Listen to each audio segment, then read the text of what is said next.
বিরাট ভুল করলো বিএনপি সরকার।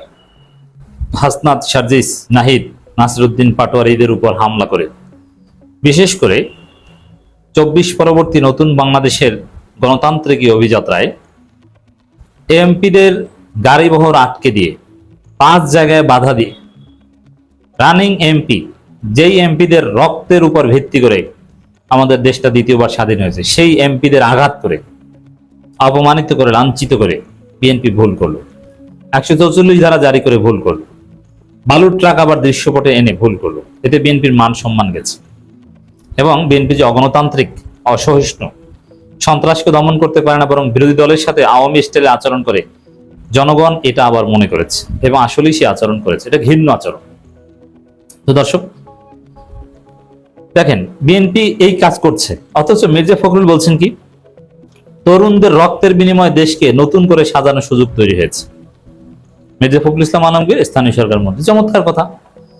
আপনি বলছেন মির্জা ফখরুল, তরুণদের রক্তের বিনিময়ে দেশকে নতুন করে সাজানোর সুযোগ তৈরি হয়েছে, আর সেই তরুণদের চোখ গলিয়ে ফেলছেন, সেই তরুণদের চোখ উপড়ে ফেলছেন, চোখ নষ্ট করে ফেলছেন, সেই তরুণদের ধ্বংস করছেন আপনি, সেই তরুণদের রক্তাক্ত করছেন, পারলে সেই তরুণদের হত্যা করছেন। কারণ যার চোখ নষ্ট করে দেওয়া হয়েছে, চোখে বা স্পর্শকতার জায়গায় আঘাত করলে তো মারাও যেতে পারে। রড দিয়ে চোখ থেতলে দিয়েছে, চোখ গলিয়ে দিয়েছে। বাংলাদেশের সমস্ত গণমাধ্যমে রিপোর্ট হওয়ার কথা ছিল এটা, যে ছাত্রদল রড দিয়ে জুলাই যোদ্ধার চোখ গলিয়ে দিয়েছে, চোখ নষ্ট করে দিয়েছে চিরতরে, অন্ধ, আর কোনোদিন তার চোখের আলো ফিরবে না। যেই তরুণদের রক্তের বিনিময়ে দেশটাকে নতুন ভাবে সাজানোর সুযোগ তৈরি হয়েছে বলে মির্জা ফখরুল বলছেন, সেই তরুণদের চোখ নষ্ট করে দিচ্ছেন। আপনাদের কথা কাজে কোনো মিল আছে না? আপনারা মুনাফিকি করছেন। দেখেছেন মির্জা ফখরুলদের চরিত্র? উপরে উপরে ভালো কথা বলছেন, এটা কেমন? ওই যে সালাউদ্দিন আহমেদ পার্লামেন্টে বলেছেন, সড়ক পরিবহন মন্ত্রী রবিউল আলম বলেছেন কি, যে জুলাই সনদ, গণভোট, ওগুলো তো আমরা আসলে মানি না। ওটা তো মানার ভান ধরেছি, কারণ ওইটা না মানলে নির্বাচন হতো না। ওইরকম আসলে তরুণ তরুণ এগুলো আমরা গুনি না, ওদেরকে তো আমরা চোখ নষ্ট করে দিই। কিন্তু আমরা বাস্তবে তো ওইসব তরুণদের পাইলেই সাইজ করি, কিন্তু উপরে উপরে বলি হ্যাঁ হ্যাঁ তরুণদের রক্ত, তরুণদের রক্ত। সড়ক পরিবহন মন্ত্রী বলেছিলেন না, আরে কিসের সেতু টোল মৌকুফ, টোল মৌকুফ করলে রাষ্ট্র চলবে কিভাবে? এটা বুঝেন না আপনি? তাহলে ওইটা কেন বলেছিলাম? ওটা তো মানুষকে খুশি করার জন্য, যাতে ভোট টোট দেয়, জনমত তৈরি করার জন্য বলেছিলাম। মির্জা ফখরুলের বক্তব্যটা এরকম, তরুণদের প্রশংসা, এটা ফেক। বাস্তবে বিএনপির মানহাজ হচ্ছে তরুণদের চোখ উপড়ে ফেলা, তরুণদেরকে পেটানো। তরুণ কারা? হোয়াট ইজ তরুণ? ছাত্রদল, যুবদল, এরা তো তরুণ না, এরা তো সবাই বৃদ্ধ, মধ্যবয়সী। এই তরুণরা কেউ বিএনপি ছাত্রদল করে না। আর তরুণরা যারা রাজনীতি করে তাদেরকে পিটায়। তরুণদেরকে ঠেকানোই হচ্ছে বিএনপি রাজনীতি। তরুণদেরকে বিএনপি শত্রু মনে করে, যেটা হবিগঞ্জের ঘটনার মধ্য দিয়ে আমরা দেখলাম। দর্শক, মির্জা ফখরুল আরো একটা বক্তব্য ব্যাপক ট্রলের শিকার হয়েছে। দেখেন, এটা বিএনপির জন্য অশনি সংকেত। যখন ভাবগাম্ভীর্যপূর্ণ লোকজন ব্যাপক ট্রলের শিকার হয়, বুঝবেন তার কপালে বিপদ আছে এবং তিনি সমাজে এখন আর ভাবগাম্ভীর্যের অবস্থায় নাই, তিনি হাসি তামাশার পাত্র। তো দর্শক, মির্জা ফখরুল বলছেন প্রধানমন্ত্রী 18 ঘন্টা কাজ করেন। তো এটাকে এই তরুণ প্রজন্ম রিলেট করেছে। আরে 18 ঘন্টা কাজ করা লাগে?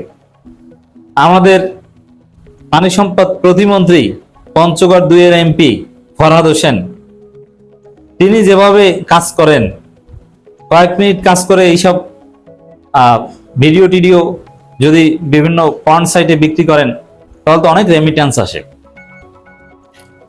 মানুষ কিভাবে রিলেট করছে দেখছেন?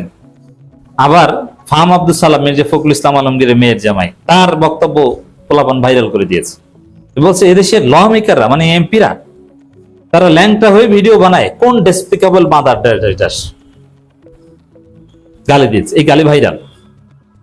তাহলে এখন ফাহাম আব্দুল সালাম এই এমপি কে গালি দিয়ে সুনির্দিষ্ট ভাবে, আগে তো বলেছিলেন 1971 সালে মুক্তিযুদ্ধকে শতাব্দীর সেরা স্ক্যাম বলেছিলেন এই ফাহাম আব্দুল সালাম।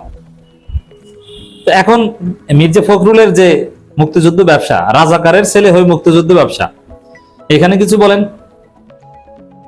তো দর্শক, আসলে বিএনপি যে প্রতারকদের দল, এটার আরেকবার প্রমাণিত হলো মির্জা ফখরুল এই বক্তব্যে। এবং তরুণ প্রজন্মকে কেন দেখতে পারে না? এই যে 18 ঘন্টা কাজকে পঞ্চগড় 2 আসনের যে এমপির মাল ফাঁস হয়েছে, সেই এমপির সাথে রিলেট করছে যে এত এত কাজ করা লাগে, পঞ্চগড় 2 আসনের এমপি ফরহাদের মতো কাজ করলেই তো হয়। এই কারণে তরুণদের দেখতে পারে না। তরুণরা কিছুদিন আগে এইচএসসি পরীক্ষার্থীরা রাস্তায় নেমে তরুণদেরকে মির্জা ফখরুল্লাহ, ইহসানুল হক মিলনরা ব্রয়লার মুরগি বলবে, যা ইচ্ছা তা বলবে, কিন্তু কিছু বলতে পারবে না। কিছু বললেই তারা ভালো না। এই তরুণরা তো কথায় কথা প্রতিবাদ করে, তারা রাস্তা অবরোধ করে ফেলে, যার ফলে তরুণদেরকে দেখতে পারে না। আর তরুণদের যে প্রশংসামূলক যে স্তুতিমূলক বক্তব্য, এটা হচ্ছে চাপা। এটা হচ্ছে ওই সালাউদ্দিন এবং সড়ক পরিবহন মন্ত্রীর মতো, যে ওটা আমরা এমনি করছি, আসলে ওটা বাস্তবে না। তো দর্শক, তরুণদের আত্মত্যাগের মধ্য দিয়ে দেশকে নতুন ভাবে গড়ে তোলার সুযোগ তৈরি হয়েছে বলে মন্তব্য করেছেন বিএনপি মহাসচিব ও স্থানীয় সরকার মন্ত্রী মির্জা ফখরুল ইসলাম আলমগীর। দেখেন, এখানে তরুণদের একটা অংশ বিএনপির সাথে আছে, যেমন গণ অধিকার পরিষদ। সেই গণ অধিকার পরিষদকে মেইন স্ট্রিম তরুণরা তরুণই মনে করে না, এদেরকে মনে করে দালাল। এদের মতো অজনপ্রিয় বা বিচ্ছিন্নতাবাদী কোন সংগঠন এখন আর নাই। গণ অধিকার পরিষদ তরুণদের থেকে একদম বিচ্ছিন্ন। গণ অধিকার পরিষদের লোক নাই এখানে। নূর এমপি হওয়ার পর, মন্ত্রী হওয়ার পর গণ অধিকার পরিষদ মূলত বিএনপিতে বিলীন হয়ে গেছে। তাদের আলাদা কোনো সত্তা নেই, তাদের কোনো কার্যক্রম কর্মসূচি কিছুই পালন করতে পারে না, ওরকম কোনো সক্ষমতাই নেই। অতএব বিএনপির সাথে তরুণরা নাই, যার বড় প্রমাণ, হ্যাঁ বিএনপির সাথে অনেকেই আছে কিন্তু তরুণরা নাই। এই জন্য বিশ্ববিদ্যালয়ে ছাত্র সংসদ নির্বাচনে বিএনপি একদম খারাপ করে, কিন্তু জাতীয় নির্বাচনে ঠিকই ভালো করে।